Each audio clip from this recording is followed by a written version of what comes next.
इफ्तिखार साहब, हम कह सकते हैं कि आज के नौजवान सियासतदानों को रियलाइजेशन हो रही है कि जो पहले एक इंतकामी सियासत होती रही, हमें सियासत के रंग ढंग बदलने की ज़रूरत है, या फिर कहा जाए कि गुड कॉप बैड कॉप ही है। क्यों नहीं आगे बढ़कर वो खुद फैसले करते। आखिर जो जितने फैसले हुए अभी भी पिछले 16-17 माह में जमात उनकी हिस्सेदार रही, या फिर वो कौन से ऐसे फैसले जिनका दुख हो रहा है जो नहीं कर पाए वो?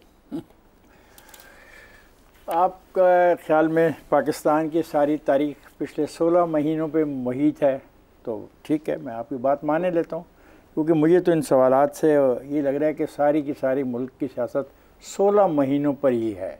इससे पहले ना मुल्क में सियासत थी, ना पार्लियामेंट थी, ना अपोजिशन थी, ना साजिशें थी, ना फ़ौज का रोल था, ना एस्टैब्लिशमेंट की खेल थी। वो लगता कुछ थी ही नहीं। यही 16 महीने थे बड़े अहम, और बाकी जो मुल्क में 70, 72, 73 साल थे वो ऐसे थे।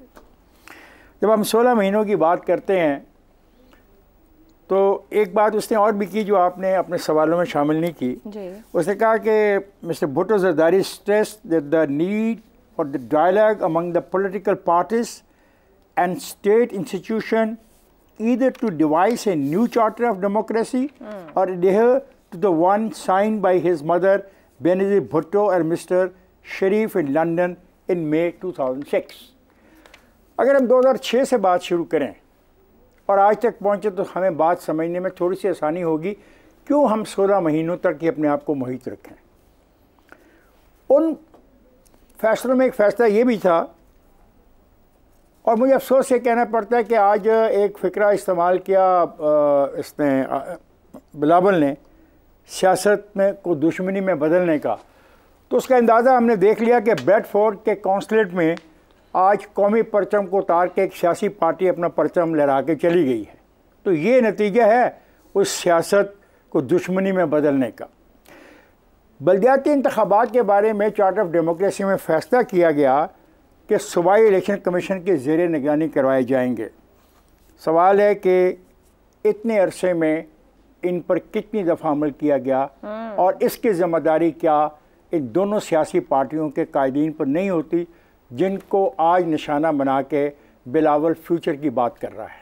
दूसरी बात जो मैं कहना चाहता हूँ वो मैं ये सवाल उठाना चाहता हूँ कि गवर्नेंस को बेहतर बनाने का जो चार्टर ऑफ डेमोक्रेसी में वादा किया गया था और उन्होंने कहा था कि हम फ़ौज की मदद के बगैर कोई गवर्नमेंट नहीं लाएंगे, और इसमें एक और अहम बात जो की गई वो ओपन बैलेट की गई। तो उस ज़माने से लेके अब तक हुक्मरानी तो इनके पास भी रही, दोनों पार्टियों के पास।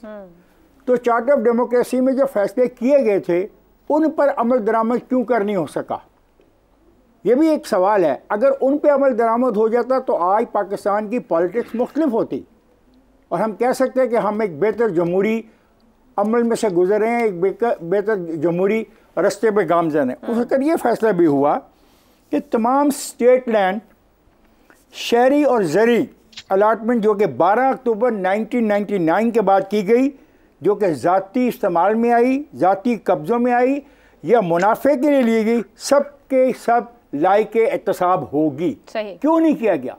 दो हुकूमतें थी इनके पास और उस वक्त ऐसी अपोजिशन कोई नहीं थी जो शर फैला रही हो। फिर अगला सवाल यह है कि एक कमीशन बनाया जाएगा जो 1996 से सिविल हुकूमतों की बरतरफी और फौजी मदाखलत की जांच पड़ताल करेगा और रिपोर्ट तैयार करेगा। किसने रोका था? बिल्कुल सही। किसने इनके हाथ बांधे हुए थे? कौन से लोग आगे थे इनको रोकने के लिए भी खबरदार इसके ऊपर अमल न करना या इस पर बात ही न करना। ठीक है। और नैब के सियासी इस्तेमाल को ख़त्म करके आज़ादाना जिम्मेदार कमीशन कायम किया जाएगा जो एक पार्लियामेंट्री कमेटी मंजूर करेगी, जिस पार्लियामेंट्री कमेटी में अपोजिशन मुकम्मल करने दें। इसलिए जमहूरियत इस मुल्क में आई। जब जमहूरियत की बात की गई तो जल्दी हो गई।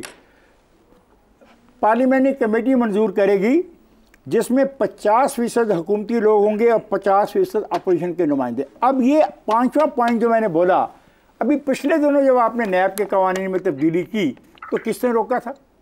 सवाल ये नहीं पैदा होता। मुझे महसूस करता हूँ मैं कि आप बूढ़ों से जान छुड़ाना चाहते हैं और ये ठीक है, नौजवानों को ये हक है कि बूढ़ी क़यादत से जान छुड़ाएं, लेकिन सवाल ये है कि नौजवान क़यादत हमें ये भी तो बताए कि उसका क्या प्रोग्राम है, उसके पास रोड मैप क्या है। मैं इस तकारीर करने से बात नहीं बनेगी ये वादे जो आप लोगों ने किए पॉलिटिकल हैं, क्या आप इनको ओन करते हैं? हाँ या ना में जवाब दीजिए और बात को आगे वैलिड पॉइंट। तकारीर के नतीजे तो हम देख चुके।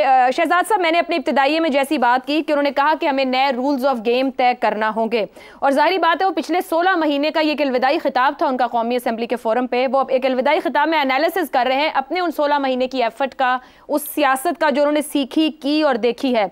क्या कोई सियासी बोझ उतारने की कोशिश है? क्या जो कानून साजियाँ की गई और मुखालिफ सियासी मुखालफिन को लेकर भी की गई, जिन्होंने गुफ्तगू भी की कि हमने संभालने की बहुत कुछ कोशिश की, मगर फिर जब 9 मई हुआ तो बहुत से ऐसे फैसले करने की कोशिश की, क्या बिलावल भुट्टो अपनी कोई वाज़ेह पॉलिटिकल स्टैंडिंग सामने लाना चाह रहे हैं? या फिर मैं वही बात कहूं कि हमें करीबन जमातों से नजर आता है गुड कॉप बैड कॉप, जो बड़ी जमातें, कोई उस तरह की सिचुएशन है? नहीं, मेरा ख्याल है कि बड़ी हद तक एक हकीकत पसंदी वाली उनकी तकरीर थी। मैंने सुनी, उसका कुछ हिस्से सुने, और उसकी मैं आपको वजह दे, लेकिन रूल्स ऑफ द गेम तो ऑलरेडी बने हुआ है, और मैं उसको एक्सप्लेन करता हूं कि मैं क्यों कहता हूं कि रूल्स ऑफ द गेम जो बने हुए हैं उसको क्यों, कब, कहां फॉलो नहीं किया जा रहा। बुनियादी तौर पर वो शिकायत किस चीज की कर रहे हैं? वो शिकायत अपने वालिदैन से ये कर रहे हैं कि जिस रास्ते आप आए या हमें लेके आए, अब उसी रास्ते से हमें भी शायद आगे लेके अपने आप को चलना पड़ेगा। ये वो सवाल कर रहे हैं कि क्या यही एक रास्ता था यहाँ पे आने का जिसमें हमने पिछले 16 महीने गुजारे? ये बड़ा सवाल है जिसको लेके चल रहे हैं। देखिए, किसी भी रियासत के अंदर या पाकिस्तान की हद तक 3 ताकत के महवर हैं। इस्टेब्लिशमेंट बादल नखास्ता आपको एक्सेप्ट करना पड़ता है, एक ताकत का महवर है, रखती है पोजीशन, और उसका असर भी नजर आता है हमारी सियासत के ऊपर और बाकी शोबों में। उसके बाद अदालत जब कमजोर हो जाती है तो बढ़ती हुई नजर आती है, ताकतवर होती है तो वो फिर दूसरों को रूल करती है। और तीसरा सियासत, जिसको कि असल में उतना ही बैलेंस ऑफ पावर के हिसाब से ताकत होनी चाहिए, लेकिन वो कमजोर नजर आती है। इसकी उसने मिसाल दी बिलावल ने बड़ी बेहतर अंदाज में। उसने कहा नौजवान मुतनफ्फर है सियासत से, और उसने रिवायती सियासत की बात किया। वो रिवायत उसको कह रहा है कि जो पिछले 30 साल में उसके वालिदैन और बाकी लोगों ने जिस तरीके से लेके सियासत को चले, या वो उस तरीके को देख रहा है जो पिछले 16 माह में वो लेके चले, उस रिवायत से हटने की बात कर रहा है, या उस रिवायत की बात कर रहा है कि आज का नौजवान जो कि 70% है पाकिस्तान का 30 साल से कम उम्र का, 30 years and less 70% population Pakistan की, वो क्या चाहती है? वो अपना मुस्तकबिल देखती है। वो देखना चाहती है कि उम्मीद किधर है, मेरा मुस्तकबिल क्या है। वो जब मुस्तकबिल देखती है तो मखदूश और काला और ब्लैंक और डार्क नजर आता है उसको। उस वजह से वो ये देखती है कि ये निज़ाम, वो ये देखता है कि वो निज़ाम मुझे नहीं दे पाया, मेरी उम्मीद को कायम नहीं रख सका। उसकी बहुत सारी वजूहात हो सकती हैं, लेकिन बड़ी वजह कि ये निज़ाम जो भी हम चला रहे हैं, जिसकी सियासत का एक जो पहलू है बहुत स्ट्रांग है हमारे निज़ाम के अंदर और हर रियासत में होता है, उसको वो रास्ते बनाने थे, उसको रास्ते वो लेके चलने थे। जब मईशत मजबूत होगी, जब ये अपनी सोच को बदलेंगे, रिवायत से गैर रिवायती की तरफ आएंगे, जब इन चीज़ों पे चलेंगे, उन रास्तों पे चलेंगे। एक रास्ता वो जिस पे चार्टर ऑफ डेमोक्रेसी का जिक्र इफ्तिखार साहब ने बहुत डिटेल में किया, और एक वो जो कि ज़मीनी हकायक आज एग्जिस्ट करते हैं, जहाँ पे आपको हर लम्हे हर वक्त इतना निम्बल होना पड़ता है, अपने पाँव पे इतना फ्लेक्सिबल होना पड़ता है कि मुश्किलात के झमेलों में से कैसे रास्ते बना के निकलना है। जो सियासतदान है वो रास्ते निकालता है उस जगह पे जाने के लिए जहाँ पर कौम को लेके जाना चाहिए। तो वो उम्मीदें जहाँ पे ना हो, जहाँ पर उम्मीदें खत्म हो रही हों या मस्ख हो चुकी हों, वहां पर सियासत सबसे पहले उसका बोझ उठाती है।